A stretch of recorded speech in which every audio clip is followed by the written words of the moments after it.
Good morning guys! Yan, so first day namin yan dito sa sa Poland. Then, ano oras na ba dito? 4 a.m. pa lang dito sa amin sa Poland. Yan si Sir Melvin. No? Sama ko. Shout out. Activate ako ng SIM card. 4 a.m. pa lang dito sa Poland. Siguro dyan sa Pilipinas, mga ano na, 10 a.m. siguro. Tama? 5, 6, 7, 8.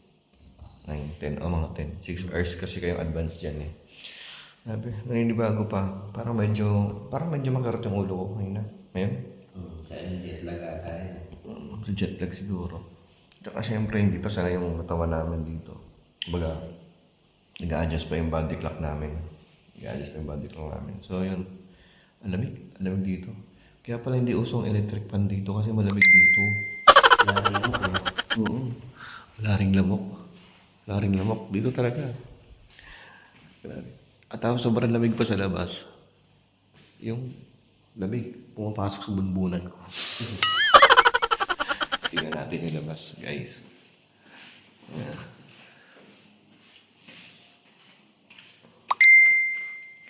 Ayan, grabe lamig dito. Ayan. Sobrang lamig. Ayan. Ang lamig, grabe. So, ito yung labas ng apartment na tinutuluyan namin yan. Yan. So, ayan, may dalawang sasakyan nakapark dyan. It's puro pine tree. Puro pine tree yan. Grabe, lamig. Sobrang lamig dito. Ang lamig talaga. Ayan, so, yun guys. Pasok mo tayo sa loob. Sobrang lamig talaga dito. So, see you later ulit. So yun guys, good morning. Ayan, so paalis kami ngayon. Day 1 namin ngayon dito sa Poland. So dito kami nakatuloy ngayon sa may parang transient nila ng AP Solano. So may office din sila dito, no. So dito muna kami mag-i-stay kasi medical mo daw muna kami. So yun, hindi pa namin alam yung susunod na gagawin. Basta alam namin yung pupunta kami sa medical, after ng medical. So basta mag-i-stay muna kami dito ng mga 10 days ata, maximum of 10 days. No, bago kami siguro tawag ito, dalhin doon sa accommodation namin at sa pagtatrabahuan namin. So far ngayon, ito muna ang gagawin namin. So ayan, mga kasama ko, ayun sila. Yun.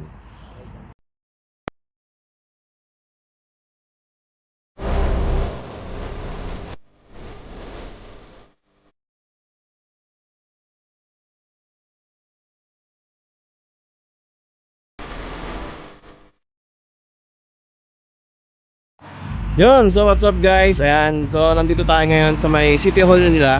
So hindi ko alam kung saan part to ng Poland na city hall na to. So ayan, sa likod ko may kita ninyo, ayan o. Ito yung kanilang main door. Ayan, so bibidyoan natin yan. No? So ang ginawa natin dito is nagpa-register. No, nagpa-register tayo dito. Yun yung ginawa natin dito. Akala ko pupunta kami sa ospital para magpa-medical. Pero hindi pala. So dito pala ang punta. No? So ito, papakita ko sa inyo.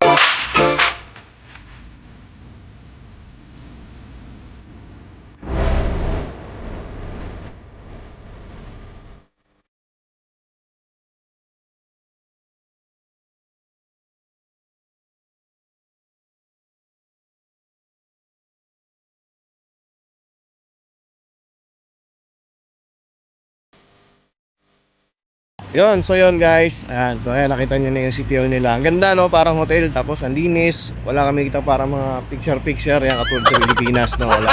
Kasi ang linis na nila. Ang linis. Pati dun sa loob, malinis. No, tapos, ayun.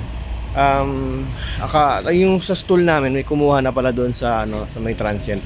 Meron na. So hindi ko alam mo, after ito, uwi na kami. Babalik na kami sa transient or may pupuntahan pa kami iba. So yun guys, update ko kayo mamaya. See you later. A few moments later. So yun, what's up guys? Yan. Magandang anong oras ba dito? Ha? Anong oras na? 11:41. No? So yun, magandang umaga Poland. Yan. So diyan ata sa Pilipinas is alas 5 ata ng hapon. 5:30. O yun, 5:30 na ng hapon dyan sa Pilipinas. So yun, good morning ulit sa inyo. So, ayan. So, i-update ko lang kayo sa nangyari sa amin. Simula pagdating namin, kahapon, yon. Ha? Saan? Pigeon Tippler. Ayaw nga, no? Oo. Pigeon Tippler. Kaya lang, may nakakakita kami. Kalaputi! So, yun, guys. Ulitin natin.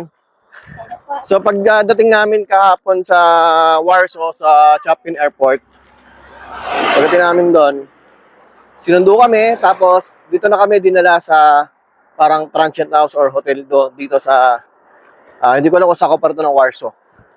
So, yun, dito muna kami pinag-i-stay. So, sabi nila, baka daw maximum of 10 days to or 1 week.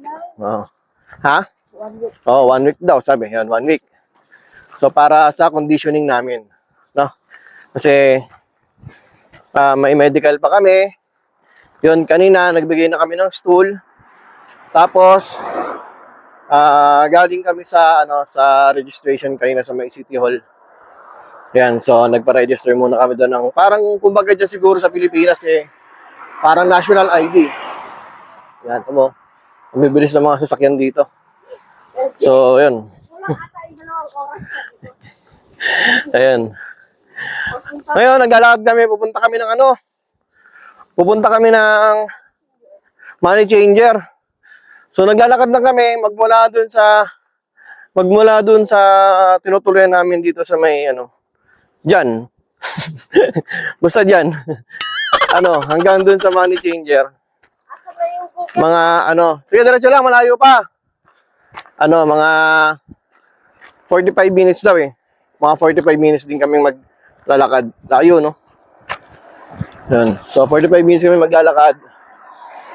Yan. So, kailangan namin makabalik mamaya. Bago 2 oras. Yan. Tapos namin sa money changer, pupunta kami ng grocery store. So, i-update namin kayo mamaya pag nandun tayo sa grocery store kung magkano yung mga bilihin doon. Ganon. Kasi doon sa tinutuloy namin sa hotel, may pantry naman doon. Merong, kumpleto na sa gamit. Libre nga yung kape doon eh. Andy coffee, may tubig, inumin. Tapos may rep din doon. So, pag may stock kayo ng mga pagkain, pwede nyo ilagay doon. Tapos, yun. Liligpitin nyo lang din pagkatapos. So, yun. Okay. Exercise. 45 minutes. Samantala kami ng asawa ko dati sa bahay. Nung nagpapakondisyon ako sa medical. Naglalakad kami, 1.5 oras. Paikot-ikot kami doon sa may subdivision doon sa may Ayala doon sa amin sa Bulacan. Paikot-ikot kami doon.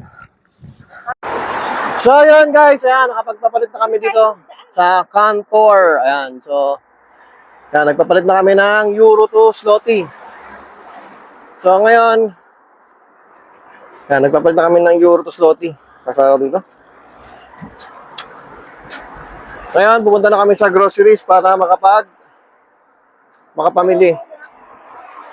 Alam na ba yung groceries kung saan? Ha? 840. Ganun din. Ano natin, di ba? Yun na ba yung grocery store?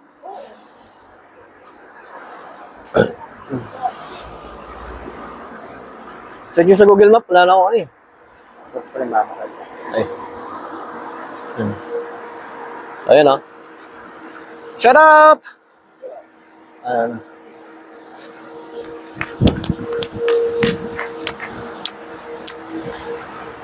Thank you! Humihinto pala sila pag may tumatawid. Galing naman. Saksi natin. Oo. Sa Pilipinas kasi hindi ka pagbibigyan. Ay, Doon. Dito pag nakita nilang may tatawid sa pedestrian, humihinto yung mga sasakyan talaga tapos pinagbibigyan nilang tatawid. Yun nga. Oo. Pag hindi ka tumawid sa tamang tawiran, sigurado dalawa lang pupuntahan mo. Either sa hospital o sementeryo. Gago! A few inches later. Okay ka dan? So, ito, may mga deodorant pala dito. Ito, Nivea, oh. 50.99 Scotties. Colgate. Ba't wala ka space? Meron ako. Oh. Wala ka. Toothbrush. 4 Scotty. Wala ko ano mo. Ito.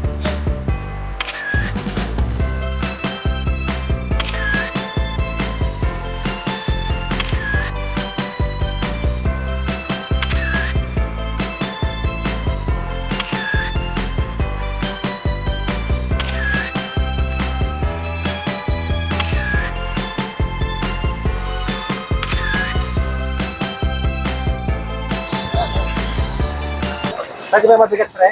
Hindi, sige lang. I can manage. Oh, may mga kalapati rito. Ano? Nagkalat na yung mga kalapati, oh. Ang dami, oh. Oh. Ang daming kalapati, oh. Nagkalat lang, eh. Ayaw ulit ka doon. Oo. Sila pala yung mga may ingay, ano? Ay, hindi, may ibon pa sa taas.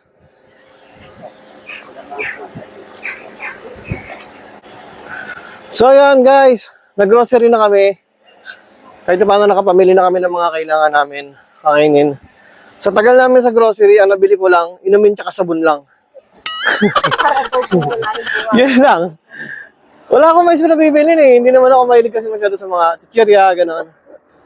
Wala. Yan tinapay dapat.